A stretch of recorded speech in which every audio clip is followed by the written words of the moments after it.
Hi, my name is Ariel Blanton, and today we're going to be talking about Marzano's 9 research-based instructional strategies.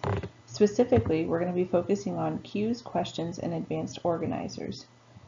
In this strategy, we'll look at the definition, some of the upsides, and some of the downsides of this strategy, as all strategies have.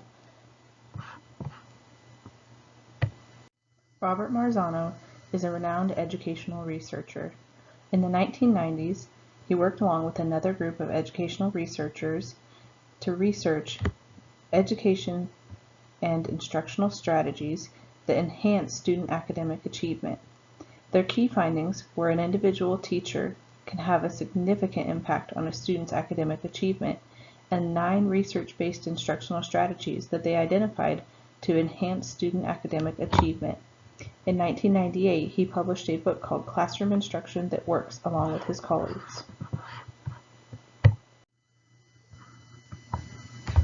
The 9 instructional teaching strategies they identified were comparing, contrasting, classifying, analogies, and metaphors, summarizing and note-taking, reinforcing effort and giving praise, homework and practice, non-linguistic representation, cooperative learning, setting objectives and providing feedback, generating and testing hypotheses, cues, questions, and advanced organizers.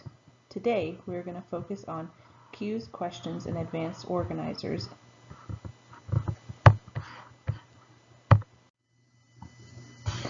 Cues, questions, and advanced organizers are strategies that each stand apart individually but are each related as well. These strategies are most effective when used before a lesson. These strategies help students to develop an understanding and apply prior knowledge to a new task.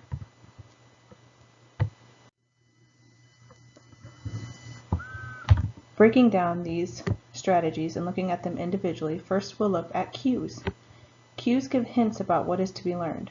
Examples of cues are nonverbal and verbal. A nonverbal cue could be a hand gesture, such as when a teacher claps to get the classroom's attention. This refocuses students and brings them back to the lesson. Or a verbal cue. A verbal cue can be seen in this addressed to students. Pollen. Remember, this is an orange-yellow powder that sticks to bees' legs. This allows students to see and hear that there is a cue in the sentence, letting them know of something they need to remember from this lesson.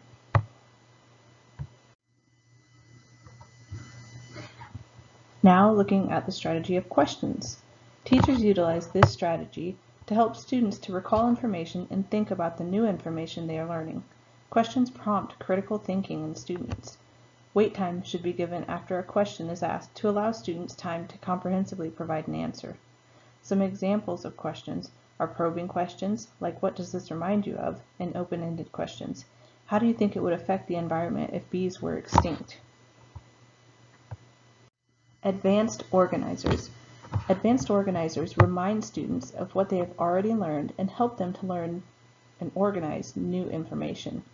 Teachers should vary the style of advanced organizers they use when using this strategy.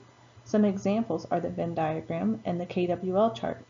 The KWL chart is a good example of how this strategy can be used both before a lesson, as indicated that should be done, but also after a lesson.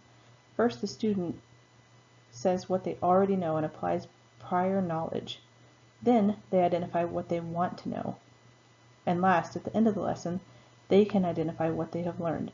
This can help to reinforce the information the student has learned from the lesson. Also, the Venn diagram is a good example because students can apply knowledge they have learned from the lesson as well as compare. Each teaching strategy has its pros and cons, and the cues, questions, and advanced organizer strategy is no different.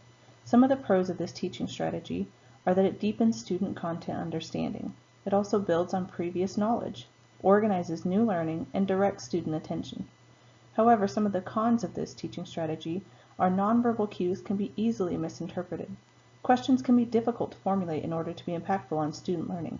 Questions that are not relevant or well formulated can lead to confusion, and advanced organizers can lead to a decrease in note-taking, causing students to focus on one area of the subject they've learned and forget or not have reinforcement for the other areas of learning. Marzano himself expressed concerns for his research being misinterpreted by educators.